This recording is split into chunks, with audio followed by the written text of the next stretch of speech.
Assalamualaikum warahmatullahi wabarakatuh. Innal hamdalillah nahmaduhu wa nasta'inuhu wa nastaghfiruh wa na'udzu billahi min sururi anfusina wa min sayyiati a'malina. May yahdihillahu fala mudhillalah wa may yudlil fala hadiyalah. Asyhadu an la ilaha illallah, asyhadu anna Muhammadar Rasulullah. Allahumma shalli ala Muhammad wa ala ali Muhammad kama shallaita ala Ibrahim wa ala ali Ibrahim innaka Hamidum Majid. Allahumma barik ala Muhammad wa ala ali Muhammad kama barakta ala Ibrahim wa ala ali Ibrahim innaka Hamidum Majid. Allahumma inni abduk ibnu abdik ibnu amatik nasiyati biyadik madin fiyya hukmuk adlun fiyya qada'u as'aluka bikulli ismin huwa laka sammata bihi nafsak aw alamtahu ahadan min khalqik aw anzaltahu fi kitabik aw ista'sarta bihi fi ilmil ghaibi indak an taj'alal qur'an rabi'a qalbi wa nura sadri wa jalaa hazani wa dhahaba hammi amin ya rabbal alamin. Baik, alhamdulillah Bapak Ibu, teman-teman sekalian yang dirahmati oleh Allah. Alhamdulillah pada malam hari ini kita bertemu kembali di suasana di forum nyantri online di YouTube channel SAU Baitullah Official, yang pada malam hari ini kita di kajian ayat hadis atau KAIS bersama beliau insyaallah Ustadz Heru Abdul Razak selaku pembimbing haji SAU Baitullah. Yang pada kesempatan malam hari ini insya Allah nanti kita akan masuk di bab haji ya, insya Allah ini menarik sekali dan akan ada banyak sub-sub tema yang akan nanti disampaikan oleh beliau di bedahan rukun Islam yang kelima ini dari buku pokok-pokok ajaran Islam yang wajib diketahui setiap muslim. Semoga Allah memudahkan kita semuanya dan senantiasa mengistiqomahkan kita semuanya untuk terus mempelajari panduan syariat bagaimana tema-tema yang dibahas di buku ini insya Allah. Baik, sebelum kita mulai kajiannya, kita awali dengan bacaan Al-Fatihah bersama-sama. A'udzubillahi minasyaitonirrajim. Bismillahirrahmanirrahim. Alhamdulillahirabbil alamin, arrahmanirrahim, maliki yaumiddin. Iyyaka na'budu wa iyyaka nasta'in. Ihdinas siratal mustaqim. Siratal ladzina an'amta 'alaihim ghairil maghdubi 'alaihim waladdallin. Amin. Kami ingatkan Bapak Ibu yang belum subscribe, yang belum mengikuti channel SAU Baitullah Official ini, pastikan klik warna merah ya, subscribe, kemudian nanti hidupkan lonceng dan nanti akan mendapatkan notifikasi atau pemberitahuan setiap video atau kajian streaming kita mulai insya Allah ya. Kita akan share di WA, tetapi kita tidak mengandalkan WA karena WA bisa jadi nanti error. Nah kalau error pasti kita nggak bisa menginformasikan kajian ini, maka dari itu Bapak Ibu pastikan sudah subscribe biar nanti mendapatkan pemberitahuan secara langsung. Kemudian yang lain di Facebook kita juga punya akun fanpage SAU Spasi Baitullah, jangan lupa untuk sukai halaman kita. Kemudian akun sosial media kita di Instagram di sau.baitullah dan juga jalan-jalan Turki, semua akun kita silakan di follow untuk mendapatkan konten-konten yang menarik di dunia gambar gitu ya. Kalau Instagram memang kebanyakannya gambar dan video, insya Allah kita akan share informasi-informasi menarik bermanfaat gitu ya. Baik juga nanti kalau ada kajian-kajian yang singkat misalnya. Kemudian juga di YouTube selain di SAU Baitullah Official, kita juga mengelola kajian setiap pagi pada subuh di kajian di YouTube channel Masjid Baitul Mutakin Bawen. Setiap hari, setiap pagi, setiap pada subuh 2 sampai 10 ayat kita bedah bersama beliau Ustadz Anwar dan Ustadz Heru juga tentunya. Yang tadi pagi juga baru saja kita kajian bersama beliau Ustadz Heru. Kemudian yang lain di YouTube Anwar Jufri Official juga sedang kita gelarkan kajian menjelang berbuka puasa di SMP IT Darul Fikri Bawen yang juga diampu oleh beliau Ustadz Anwar. Oke, semoga banyak sarana gitu ya kita di online, di akun. Semoga memudahkan kita semuanya untuk belajar menjadi santri, harapannya menjadi ulama di kemudian hari insyaallah. Oke, baik Bapak Ibu sekalian, kita akan sambut beliau Ustadz Heru. Assalamualaikum Ustadz. Waalaikumsalam warahmatullahi wabarakatuh. Gimana kabarnya Ustadz malam hari ini? Alhamdulillah, insya Allah siap, segar bugar. Masya Allah. Semangat ya, menunjukkan ini bajunya warna merah Ustadz, ini membara gitu ya. Insya Allah. Oke. Baik, semoga Ustadz Heru dimudahkan dan selalu diberikan kesehatan, kebugaran dan kekuatan untuk kita semuanya bisa memberikan penjelasan seputar panduan syariat yang kali ini kita masuk di tema rukun Islam yang kelima Ustadz ya, haji gitu ya. Mungkin kita lihat di bukunya di bagian pengantar terlebih dahulu. Begitu Ustadz. Untuk materi sudah siap ya? Insya Allah siap. Insya Allah. Baik. Untuk waktu dan tempat kami persilakan Ustadz, tafadhol. Assalamualaikum warahmatullahi wabarakatuh. Waalaikumsalam warahmatullahi wabarakatuh. A'udzu billahi minasyaitonir rajim. Bismillahirrahmanirrahim. Alhamdulillah nahmaduhu wa nasta'inuhu wa nastaghfiruh wa na'udzu billahi min syururi anfusina wa min sayyiati a'malina may yahdihillahu fala mudilla lahu wa may yudlil fala hadiyalah. Asyhadu an la ilaha illallah wahdahu la syarika lahu wa anna Muhammadan abduhu wa rasuluh. Allahumma shalli wa sallim wa barik ala nabiyyina wa uswatina wa qudwatina Muhammadin sallallahu alaihi wasallam wa ala alihi wa ashabihi wa azwajihi wa dzurriyyatihi wa man tabi'ahu bi ihsan ila yaumiddin. Qala Allah Ta'ala fi kitabil karim, a'udzu billahi minasyaitonir rajim, ya ayyuhalladzina amanu taqullaha haqqa tuqatih wa la tamutunna illa wa antum muslimun. Ya ayyuhalladzina amanu taqullaha wa qulu qawlan sadida yuslih lakum a'malakum wa yaghfir lakum dhunubakum. Wa may yuti'illaha wa rasulahu faqad faza fawzan 'azima. Allahumma faqqihna fid din wa 'allimna al-kitaba wal hikmah waghfir dhunubana wa tahhir qulubana wa fasih alsinatana wa hasin furujana wa atina al-hikmata wal hukma rahmatan lil alamin. Rabbi shrah li sadri wa yassir li amri wahlul 'uqdatam min lisani yafqahu qawli. Rabbi zidna ilma warzuqna fahma amin ya rabbal alamin. Bapak Ibu sekalian, kaum muslimin rahimakumullah, alhamdulillah, syukur selalu kita aturkan kehadirat Allah Subhanahu wa taala, limpahan rahmat, nikmat taufik dahnya di kesempatan malam ini kita bisa bertemu kembali dalam satu forum kajian yang istimewa, kajian KIS, kajian ayat dan hadis yang kita masih membedah dari satu kitab istimewa karya Dr. Abdul Al-Muslik dan Dr. Rasulullah As-Sawi yang dalam judul kitabnya Ma la yasa'ul muslima jahluhu, atau pokok-pokok ajaran agama Islam yang wajib diketahui setiap muslim, atau dalam kata lain batas minimal yang harus dikuasai oleh seorang muslim.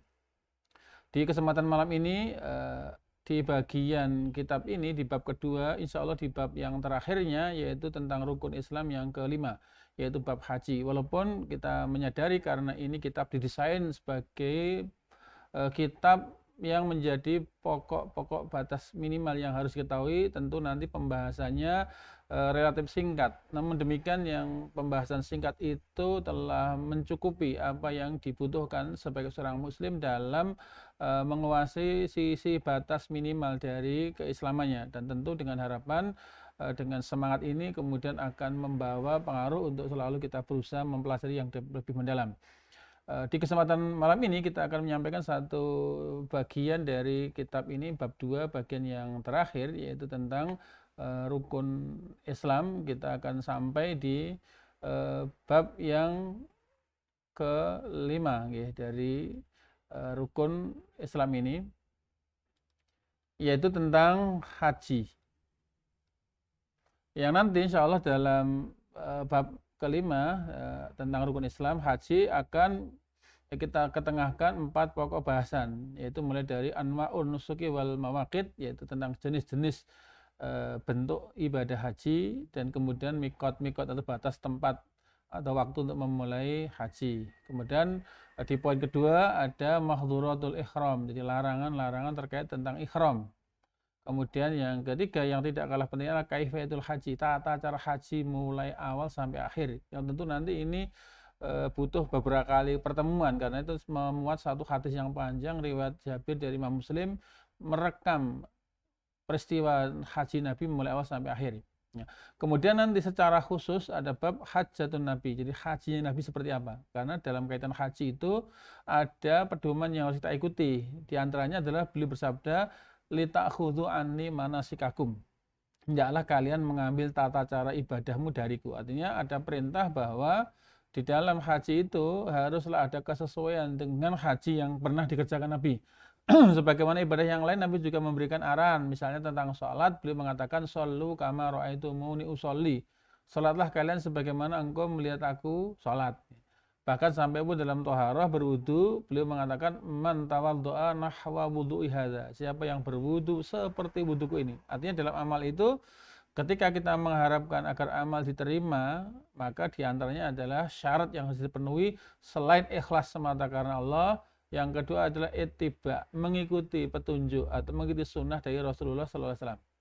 Nah, dalam kesempatan ini sebelum masuk ke 4 poin ini, di penulis di sana di kitab tersebut diberikan pengantar yang akan memberikan gambaran terkait dengan ruang lingkup materi yang akan kita bahas. Di sana penulis membuat rangkuman ringkesan terkait dengan pokok materi yang tersajikan dalam bab ini.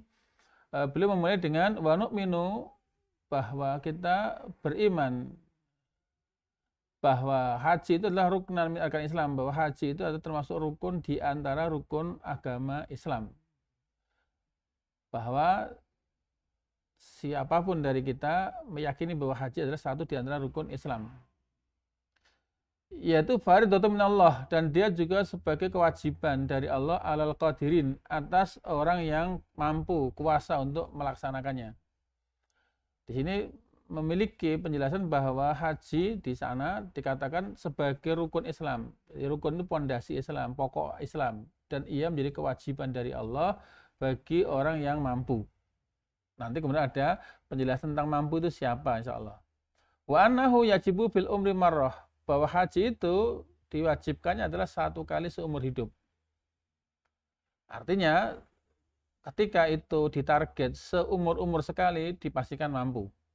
Wa mazata fahuwa tatawwu, dan barang siapa yang kemudian lebih dari satu kali, adapun haji yang berikutnya adalah statusnya fahuwa tatawwu, dia statusnya adalah sunnah. Bahkan Nabi pun menganjurkan untuk mengulang-ulang ibadah haji karena di dalamnya ada keutamaan yang besar. Sampai Nabi mengatakan tabi'u bainal haji wal umrah, atau di redaksi yang lain atimul hajja wal umrah, langgengkan, kontinyukan haji dan umrah. Kenapa? Beliau mengatakan fa innahuma yang fi'anil faqra wa dzunub, karena kedua amal ini, haji dan umrah, itu menafikan atau menghilangkan kemelaratan dan menghilangkan dosa. Sehingga di sini sekiranya orang berkemampuan lebih, bahkan dikatakan dalam satu hadis itu bahwa haji, umrah amalan rutin 5 tahunan bahkan 4 tahunan. Dan siapa yang kemudian berazam, bertekad untuk menunaikannya, dipastikan Allah akan memberikan kemudahan atasnya. Kemudian wa anna syuruta wujubihi, dan di antara syarat-syarat wajibnya haji pertama adalah al-Islam. Jadi ketika orang itu Islam maka wajib baginya haji. Yang kedua wal bulug, dan balik. Artinya ketika orang sudah balik muncullah kewajiban baginya. Sementara ketika orang belum balik statusnya belum wajib. Yang ketiga wal aqlu, yaitu orang yang berakal, akalnya sehat sempurna, tidak dalam kondisi gila atau idiot atau keterbelakangan mental. Sedangkan yang keempat wal istita'atu, dan adanya kemampuan.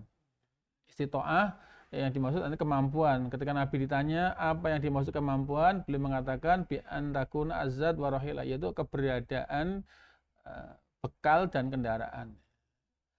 Kemudian poin berikutnya wa arkanuhu, dan sementara rukun-rukunnya haji adalah al-ikhram, yaitu niat memasuki ibadah haji. Kemudian wa tawaf, wasa'yu, dan sa'i, wal wukuf di Arafah, dan wukuf di Arafah. Rukun ini adalah satu amalan yang harus dikerjakan ketika haji. Jika ditinggalkan satu saja darinya langsung batal. Ini diantara beberapa hal. Nanti ada syarat wajib, ada syarat sah.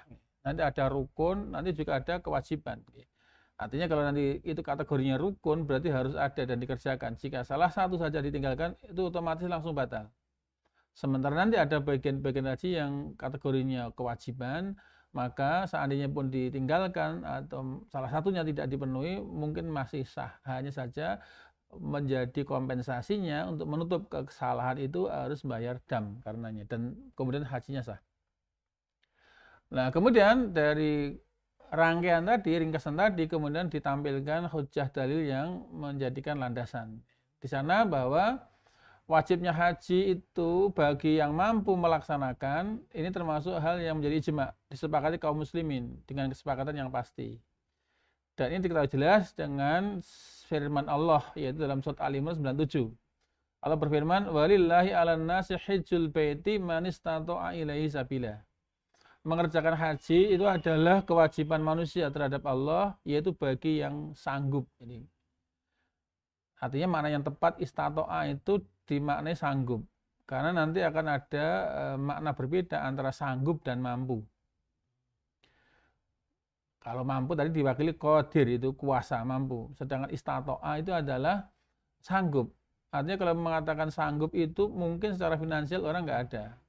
Tetapi karena dia mau berusaha keras, kemudian Allah memampukannya. Jika dikatakan istata'a itu maknanya ya kesanggupan.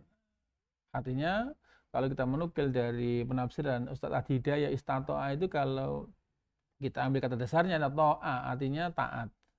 Alif sinta dalam bahasa Arab itu bermakna tolab. Jadi berusaha. Jadi berusaha sekuat tenaga hingga kemudian mampu menjalankan ketaatan. Artinya ketika itu dikatakan mampu, ternyata mampu yang dimaksud itu kemudian akan berbeda dengan sabda Nabi. Misalnya jihadul kabir, was-soghir, wad-dhaif, wal mar'ah, al-haju, wal umroh. Jihadnya orang lanjut usia. Tentu dikatakan ini orang nggak mampu. Kemudian anak kecil, kemudian orang du'afa. Kalau kita katakan du'afa, orang lemah, itu mungkin lemah secara fisik, mungkin lemah secara ekonomi, itu saja ditarget nih. Jihadul kabir, jihadnya orang lanjut usia, jihadnya orang anak kecil, jihadnya orang du'afa, jihadnya kaum itu haji dan umroh. Bahkan sampai misalnya ada kalimat yang dinyatakan tadi, hadis Nabi, ikutkanlah haji dengan umroh karena keduanya menghapuskan melarat. Artinya berarti itu haji untuk siapa saja, asal dia punya kesanggupan. Bahkan di sini ada kalimat walillahi alan nas, menjadi haknya Allah atas semua manusia. Di ayat yang lain, misalnya surat Al-Haji 27, wa'adzin fin nas bil haji, berserulah kepada semua manusia. Artinya kalau kita melihat semua manusia, artinya mereka semua adalah hamba Allah dan tentu punya kewajiban kepada Allah. Bahkan sampai di ayat yang lain, inna awwala baitin wudi'a linnas. Jadi sebutannya nas secara menyeluruh. Sehingga haji ini secara pasti diketahui sebagai kewajibannya semua manusia kepada Allah Subhanahu wa taala. Wa man kafara, barang siapa yang kufur atau mengingkari akan adanya kewajiban haji ini, sehingga ketika orang mengingkari maka sudah statusnya menjadi kufur. Maka fa innallaha ghaniyyun 'anil alamin, sesungguhnya Allah Maha Kaya dan tidak butuh kepada semesta alam ini. Sehingga Allah Maha Kaya, tidak butuh, karena haji itu sebenarnya kebutuhan kita kepada Allah Subhanahu wa taala. Kemudian penjelasan yang lain terkait dengan dalil tadi ini menunjukkan bahwa inilah ayat yang mewajibkan haji. Barang siapa yang mengingkari kewajiban ini, maka sungguhnya Allah tidak membutuhkannya. Jadi Allah tidak membutuhkan ibadah itu, karena sesungguhnya ibadah ini tidaklah kemudian harus dipaksa-paksa, karena Allah nggak butuh ibadah itu. Justru kita yang butuh untuk beribadah kepada Allah melalui panggilannya ke Baitullah ini.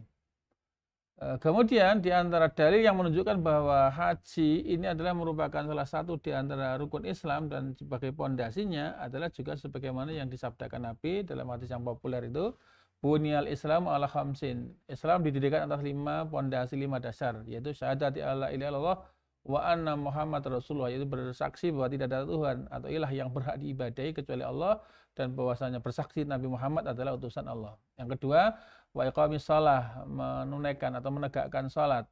Kemudian wa ita'iz zakah, dan membayar zakat, wa shaumi Ramadan, puasa bulan Ramadan, wa hijjul baiti, dan haji ke Baitullah. Haji Baitullah termasuk bagian pondasi agama Islam.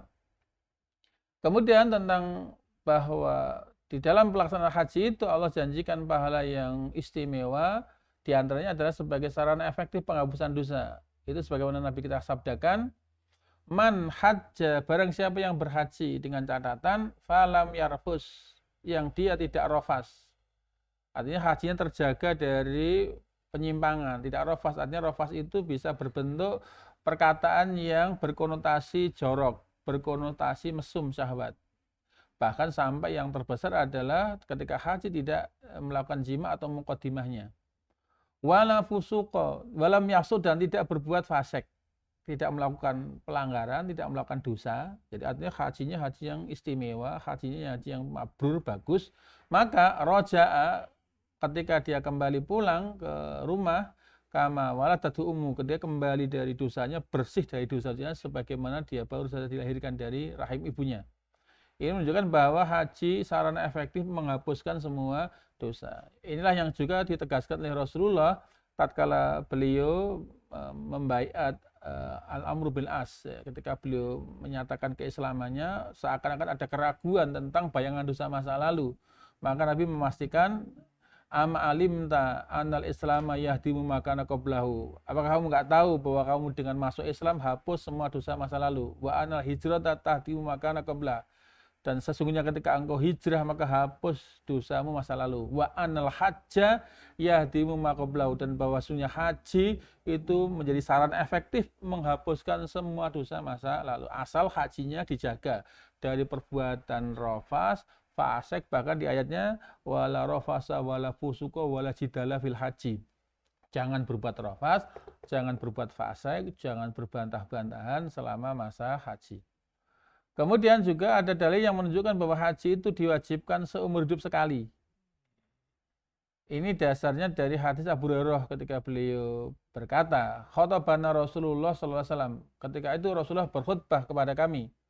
Maka faqala, beliau bersabda dalam khutbahnya, "Ayuhan nas, wahai semua manusia, qad faradha alaikumul hajja." Allah telah mewajibkan kepada kalian untuk berhaji, fahujju, maka berhajilah. Maka begitu Nabi sampaikan seperti itu, faqala rasulun, ada seorang berkata, "Aku la amin ya Rasulullah, apakah haji itu setiap tahun wahai Rasulullah?" Maka fasah kata, maka Nabi terdiam, tidak berkomentar. Hatta qalaha salasan, sampai orang tadi mengulang pertanyaan 3 kali, "Wahai Rasulullah, apakah haji itu yang diwajibkan Allah itu setiap tahun?" Itu diulang sampai 3 kali. Nabi tidak berkomentar. Baru kemudian faqala Rasulullah sallallahu alaihi wasallam. Rasulullah bersabda, "Lau qultu na'am, sekiranya aku katakan ya, maka lawajabat, maka tentulah itu akan diwajibkan setiap tahun sekali, wala mastata'tum, dan pastilah kamu tidak mampu." Artinya ketika orang diklaim, "Kenapa Bapak Ibu tidak haji?" Tidak mampu. Tidak mampu itu kalau tiap tahun sekali. Tapi kalau seumur hidup sekali dipastikan mampu. Karena Nabi itu sedang khutbah di hadapan khalayak ramai yang tentu kita lihat strata ekonominya beragam. Tapi Nabi mengatakan, "Wahai semua manusia, wahai kalian manusia semuanya, Allah sudah mewajibkan haji kepada kalian, maka berhajilah." Jadi kalimat Nabi tidak ada pemilahan, maka berhajilah kalian semua. Ya, artinya ini perintah yang sebetulnya berlaku bagi semua manusia yang dia sadar. Karena sebutannya ayuhan nas. Bukan ayyuhalladzina amanu, bukan ayyuhalladzina aslamu, enggak, tapi disebutkan ayuhan nas, wahai semua manusia. Bahkan sampai siapapun. Karena ketika kemudian orang Yahudi ketika dinyatakan kepada Nabi bahwa dia, ketika Nabi menyampaikan ayat wa may yabtaghi ghaira islami dina falyaqbal minhu wa fil akhirati minal khasirin. Barang siapa yang mencari agama selain Islam maka tidak diterima dan bahkan di akhirat termasuk yang merugi. Maka orang Yahudi mengatakan, "Kami nahnu muslimun, kami orang Islam." Oh, kalau begitu ketahuilah bahwa sesungguhnya Allah mewajibkan bagi setiap orang Islam untuk haji ke Baitullah. Benar, Yahudi mengelak, "Oh enggak, kalau itu enggak diwajibkan kepada kami." Maka turun ayat, "Faman kafaro." Barang siapa yang ingkar kepada kewajiban haji, artinya orang yang tanda kutip itu non muslim saja ada kewajiban karena dia adalah hambanya Allah. Apatah lagi kita orang muslim. Jangan karena kemudian kita merasa tidak mampu seakan tidak ada kewajiban. Maka Nabi ketika khutbah itu di hadapan publik, di hadapan semua orang dengan bahasa umum, "Ayuhan nas, wahai semua manusia, qad faradallahu alaikumul hajja." Allah sudah mewajibkan atas kalian semua. Bukan atas agniya, bukan. Enggak, kalian semua untuk berhaji. Maka ketika ditanya, apakah tiap tahun wahai Nabi hajinya itu kewajibannya? Kata Nabi, "Kalau saya katakan iya, pasti wajib. Dan kamu tidak mampu." Artinya berarti haji adalah seumur hidup sekali, dan kalau itu seumur hidup sekali, dipastikan itu mampu untuk dilakukan. Asal mau bersungguh-sungguh. Nah, kemudian ketika itu Nabi memberikan penjelasan. Sumakola, kemudian beliau mengatakan, "Zaruni ma taraktukum." Maka biarkanlah apa yang aku tinggalkan pada kalian. Artinya kalau saya tidak menjelaskan ya sudah dibiarkan.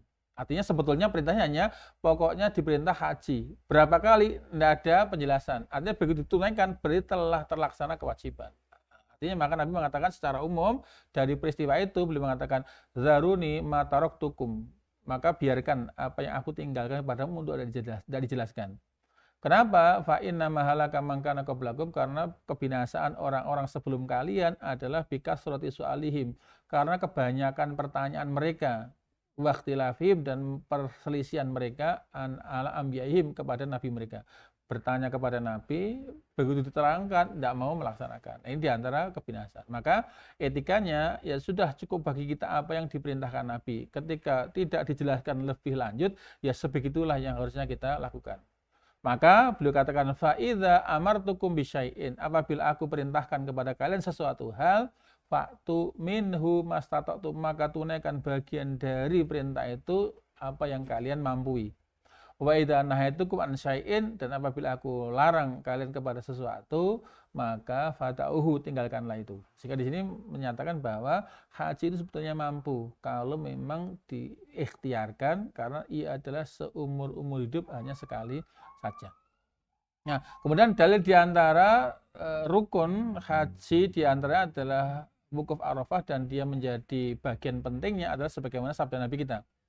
Al-hajju Arafah, haji itu adalah Arafah. Haji itu adalah intinya wukuf di Arafah. Inilah diantara rukun utama, diantara rukun haji. Manakala orang yang berhaji tidak mendapatkan peluang untuk bisa wukuf di Arafah di tanggal 9 Dzulhijjah, mulai fajar sampai sebelum mulai fajar tanggal 9, sebelum fajar hari berikutnya kok belum berkesempatan hadir, maka dia telah terluput dari haji. Mari katakan al-hajju Arafah. Walaupun di antara rukun haji tidak hanya di Arafah saja, tapi inti dari haji itu adalah di Arafah, karena inilah amalan haji yang dilakukan bersama di tempat yang sama, dalam waktu yang sama. Sementara mungkin di rukun yang lain, tawaf ibadah, orang bisa bergiliran di lain waktu. Orang ketika tawaf sa'i bisa berbeda waktu, tapi ketika wukuf di Arafah semuanya ada di tempat yang sama, di waktu yang sama, dengan amalan yang sama. Nah, kemudian di antara kewajiban haji yang lainnya adalah menuju Musdalifah. Di sini dari Arafah setelah wukuf, maka selesai di waktu maghrib, kemudian berpindah menuju ke Musdalifah. Di sini diterangkan dalam firman Allah, "Tsumma afidhu", kemudian bertolaklah kalian semua dari mana? Min haitsu afadun nas, dari tempat di mana bertolaknya orang-orang. Artinya bertolaknya orang-orang adalah dari Arafah, berarti menuju ke Musdalifah. Artinya bertolaklah, pergilah dari tempat di mana orang-orang pergi, yaitu dari Arafah, berarti itu menuju ke Musdalifah. Di sini nanti ada kewajiban mabit di Musdalifah. Kemudian di antara penjelasan yang mungkin cukup panjang terkait dengan gambaran haji ketika itu, bahwa nanti ada wukuf di Arafah, ada mabit di Musdalifah. Ini satu hadis panjang. Riwayat dari Urwah mengatakan, "Kana nasu yatufuna fil jahiliyah uratan." Nah, dulu pada masa jahiliyah, orang-orang itu tawaf dalam keadaan telanjang. Kita tidak bisa membayangkan bagaimana orang tawaf dalam keadaan telanjang, padahal itu ibadah. Illal khumsu, kecuali kabilah al-khums. Al-khums ini siapa? Al-khumsu adalah Quraisyun wa ma waladat, yaitu kabilah Quraisy dan keturunannya. Ini masih terjaga. Artinya mereka masih punya etika. Kalau tawaf karena ini ibadah, ya memakai pakaian yang pantas, bahkan terbaik. Tapi ada orang-orang jahiliyah ketika itu ketika tawaf di Baitullah itu telanjang. Mereka punya alasan bahwa ini ibadah suci, tidak layak kemudian membawa serta pakaian yang biasa digunakan maksiat. Akhirnya mereka mungkin mencari-cari, tidak ada pakaian mereka kecuali biasa digunakan maksiat. Akhirnya solusi tidak berpakaian. Nah, ini logikanya benar, tapi prakteknya salah kan itu. Tapi al-khumsu, kabilah Quraisy ini orang yang baik. Wa kanat al-khumsu, orang-orang kabilah Khums itu yahtasibun 'alan nas. Mereka melakukan amal soleh, berderma kepada orang yang haji tanpa pamrih. Dulu mungkin kita masih ingat zaman-zaman era sebelum tahun 40 itu. Sebelum tahun 40 itu banyak yang mengisahkan para orang sepuh yang masih hidup di era itu. Dulu ketika musim haji, orang-orang dari Mekah itu, orang-orang kaya dermawan itu berbondong-bondong ke pantai Jeddah, ke pelabuhan Jeddah, menunggu-nunggu rombongan jamaah haji yang datang. Bahkan dulu tidak ada komunikasi, nggak ada WA dan macam-macam. Itu mereka nggak tahu siapa yang datang, pokoknya siapa yang datang untuk berhaji itu langsung dibawa serta.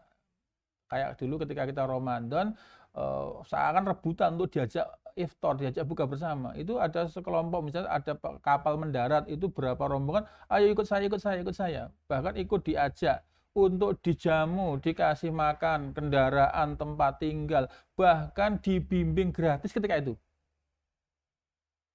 Itu mungkin dulu itu mungkin keturunan Al-Khumsu Quraisy. Jadi bahkan sampai mereka punya semboyan Khadimul Hujat Syarafulana, melayani jamaah haji termasuk kemuliaan bagi kami, kehormatan bagi kami. Cuma hari ini kita nggak tahu, kita haji bayar larang, pelayanan tidak maksimal. Naudzubillah min dzalik. Dulu kita melihat masih ada orang ikhlas ya, membantu orang untuk berhaji, membiayai, bahkan memberikan tempat tinggal gratis, makan gratis, bahkan pembimbingannya, bahkan pulang masih dibawahi oleh-oleh dan itu free. Yang inilah kemudian masih terlihat fitrahnya orang-orang Quraisy. Ya. Mereka tidak tercemar tentang kejahilian. Mereka yahtasibuna 'alan nas. Mereka berbuat kebaikan kepada manusia hanya berharap pahala dari Allah. Apa yang mereka lakukan? Yu'tir rajulu rajula asyaba. Para laki-laki memberikan pakaian kepada laki-laki yang tidak mengenakan pakaian ketika tawaf. Untuk apa? Yatufu biha, supaya mereka tawaf dengan memakai itu. Mereka nggak rela ketika rumah suci Allah Ka'bah itu ditawafi orang yang telanjang. Maka dikasihkan pakaian ihram gratis. Sementara waktu di almaratu almarata, kaum wanitanya suku Khums itu memberikan pakaian kepada para wanita yang telanjang, mungkin tidak sempurna tutup aurat. Dikasih pakaian tatufu fiha untuk dipakai dalam tawaf. Faman lam yu'tihi al-khum, barang siapa yang oleh kabilah Khum tidak dikasih pakaian, ya tawafa bil baiti uryanan, mereka tawaf di Baitul dalam keadaan telanjang. Ini diantara kebaikan dulu orang-orang Quraisy itu masih ada. Bahkan sampai Rasulullah pun ketika beliau sudah dewasa, sudah sukses jadi pengusaha, bahkan sampai ditanya kenapa semandiri penjenengan hari ini kok belum mau menikah. Beliau mengatakan, ya semua penghasilan yang saya dapat, saya berikan kepada keluarga besar untuk melayani jamaah haji yang berkunjung ke Baitullah dengan layanan yang gratis. Ya.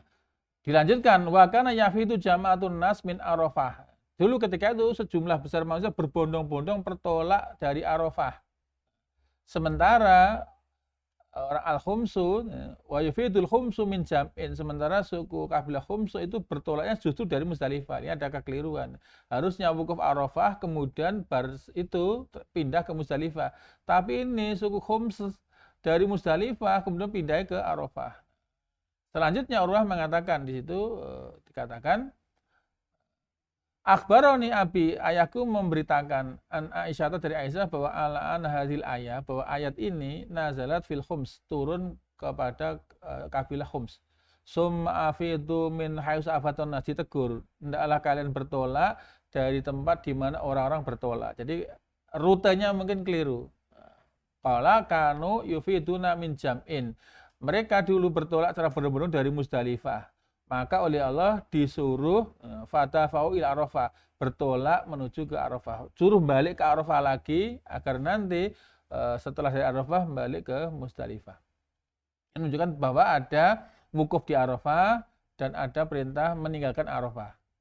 Kemudian di antara rukun haji ada yang termasuk bagian darinya adalah tawaf ifadah.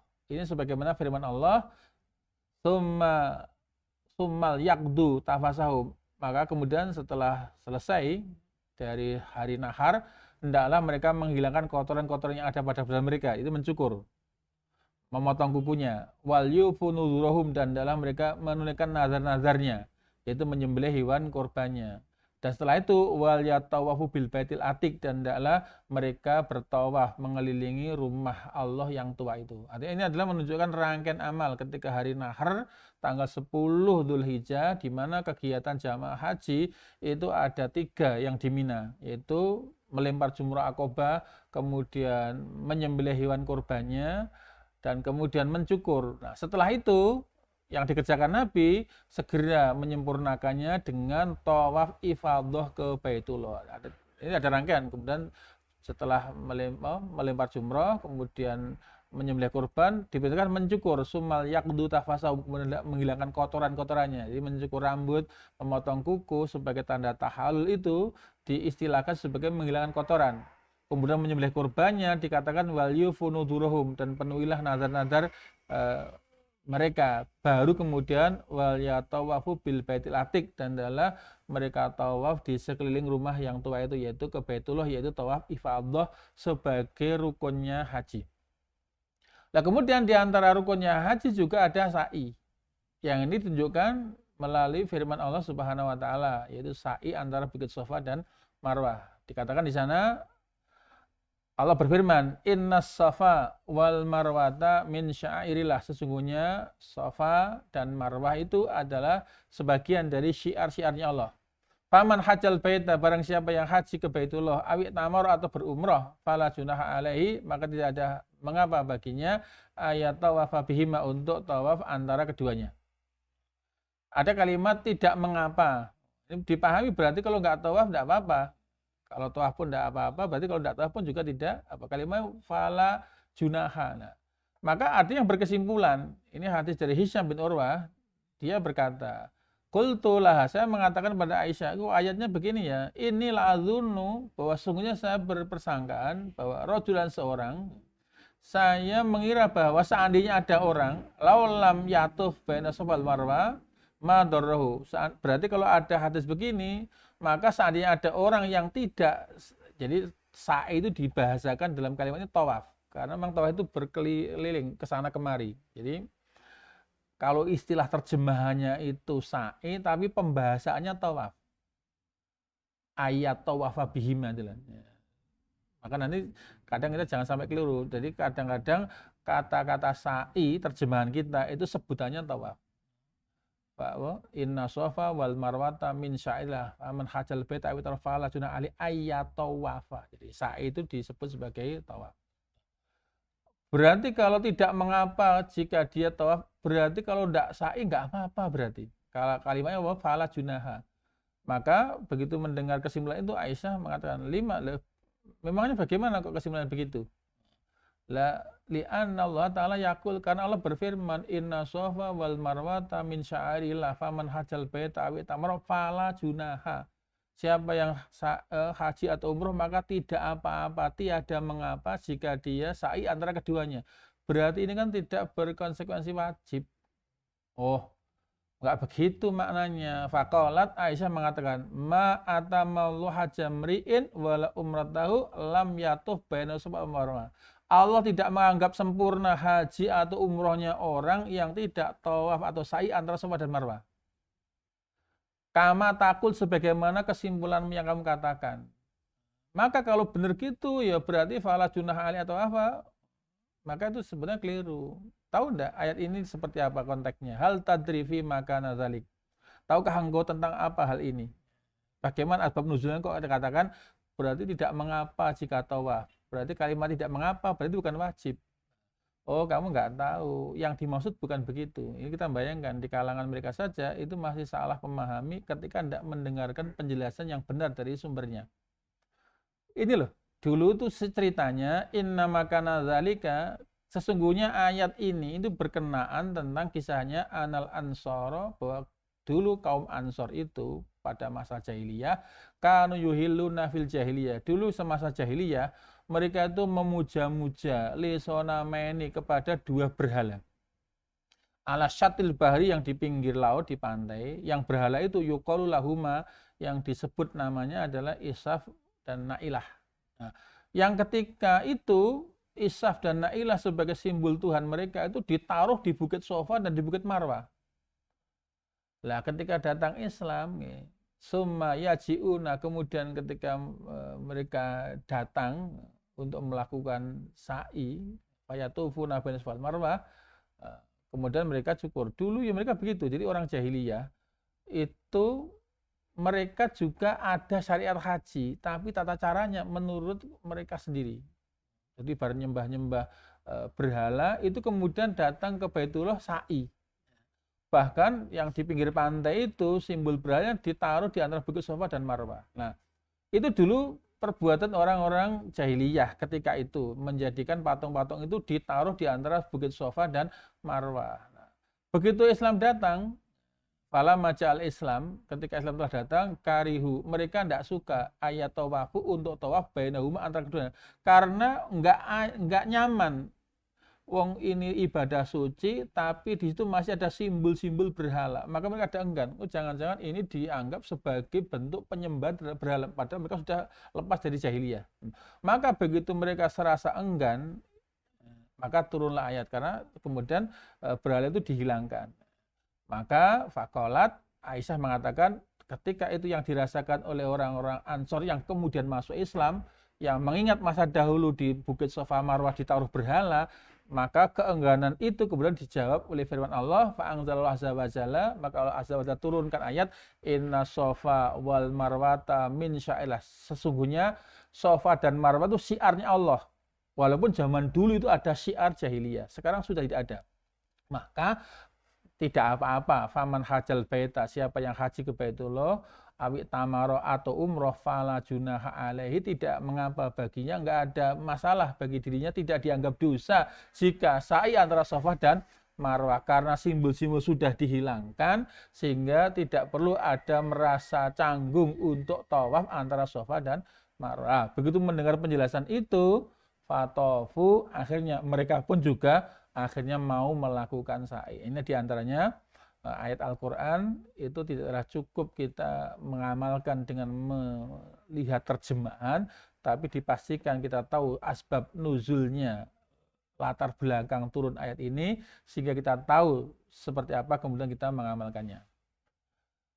Barangkali itu diantara muqaddimah yang disampaikan dalam kitab ini, yang insya Allah nanti di pertemuan berikutnya kita akan lanjutkan terkait dengan tema-tema yang ada, yaitu 4. Insya Allah di pertemuan berikutnya akan masuk ke anwa'un nusuk wal mawaqit, yaitu jenis-jenis ibadah haji dan waktu-waktunya. Karena nanti dalam haji itu orang dihadapkan banyak pilihan tentang bentuk ibadah yang nanti disesuaikan dengan kondisinya. Nanti ada pilihan haji yang namanya haji ifrad, ada haji yang namanya haji qiron, dan nanti ada haji yang namanya haji tamattu. Masing-masing itu diberikan pilihan sesuai dengan kondisinya. Misalnya barang siapa yang hanya menginginkan untuk haji saja, misalnya orang-orang Arab sendiri atau orang yang karena kesibukannya luar biasa, dia hanya haji saja, maka pilihannya haji ifrad, karena mungkin dia bisa umroh di lain waktu.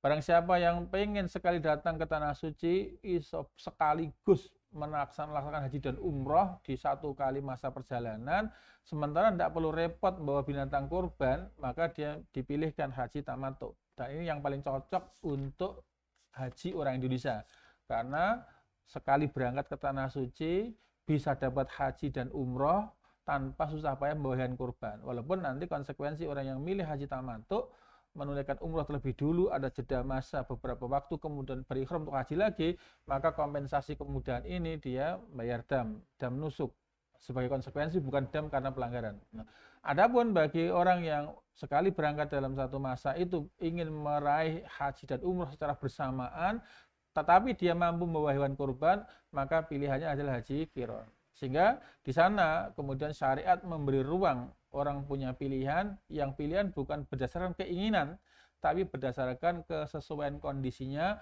sehingga di sana agama menghadirkan kemudahan bagi siapapun yang ingin melaksanakan ibadah haji melalui bentuk yang sudah disyariatkan.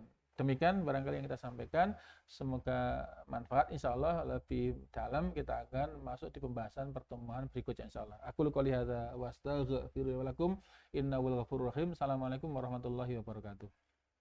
Waalaikumsalam warahmatullahi wabarakatuh. Oke, baik, syukran jazakumullah kami sampaikan kepada Ustadz Heru yang telah membuka kajian kita seputar rukun Islam yang kelima, yaitu haji ya. Tadi disampaikan di pengantar ya dari buku pokok-pokok ajaran Islam yang wajib diketahui setiap muslim tentang haji ya. Kita mengimani tadi disampaikan oleh beliau, ini adalah kewajiban bagi umat muslim ya, yang katakan tadi wajibnya itu sekali dalam seumur hidup gitu ya, salah satunya ya, tidak setiap tahun. Kalau setiap tahun mungkin nggak bisa ya Ustaz ya, nggak mungkin ya, karena ada kuota dan selanjutnya, maka nggak mungkin. Maka dari itu wajib setiap tahun bagi yang sanggup menjalankan perjalanan ke Baitullah. Nah, sanggup ini nanti kemudian akan, biasanya ini adalah ciri khas SAU gitu Ustaz, untuk membangun keyakinan calon-calon jamaah untuk bisa mempersiapkan dirinya berbekal ilmu takwa sehingga nanti kemudian layak sanggup mendapat panggilan itu gitu ya. Sebenarnya kita sudah dipanggil semuanya begitu. Oke. Baik Bapak Ibu sekalian, untuk malam hari ini mohon maaf kami tidak bisa fasilitasi untuk menjawab pertanyaan. Insya Allah akan kita bacakan dan kita ulas di minggu depan, tapi tetap saja tuliskan saja pertanyaan Bapak Ibu sekalian di live chat maupun di kolom komentar. Insya Allah kita akan tanggapi, akan respon dan dijawab di pertemuan yang minggu depan insya Allah ya. Semoga nanti Allah mudahkan dan kita ajak ini mumpung masih di awal-awal, saudara kita, keluarga kita yang sudah yang ingin berangkat ke tanah suci untuk berhaji, berumroh gitu ya. Ini hampir sama gitu saja karena bedanya hanya di tempat dan waktu-waktu yang ditentukan. Kita ajak yang walaupun belum ada mungkin biayanya Ustaz ya, belum ada biayanya, nggak apa-apa, kita persiapkan dulu takwanya, ilmunya sehingga nanti kemudian Allah mudahkan kita untuk bisa mencapai ke tanah suci, bertemu di Arafah, hari Arafah insyaallah. Baik, begitu Bapak Ibu sekalian, terima kasih atas perhatiannya, partisipasinya yang sudah menyimak dari awal hingga akhir. Sampai bertemu di pertemuan berikutnya dan jangan lupa juga ikuti kajian yang lain bersama Ustaz Anwar di hari Senin minggu depan insyaallah. Dan kita akan bertemu juga dengan Ustaz Heru di minggu depan hari Kamis malam, setiap malam Jumat. Insyaallah semoga Allah mudahkan. Kita tutup Ustaz untuk kajian pada malam hari ini dan doa kafaratul majelis. Subhanakallahumma wa bihamdika asyhadu an la ilaha illa anta astaghfiruka wa atubu ilaik. Mohon maaf atas segala kekurangan pada malam hari ini. Jangan lupa ikuti semua akun sosial media kita. Semoga nanti Allah mudahkan kita semuanya untuk mengakses ya segala ilmu, segala konten yang dihadirkan dari kajian-kajian kita insyaallah. Sampai bertemu di pertemuan berikutnya. Assalamualaikum warahmatullahi wabarakatuh.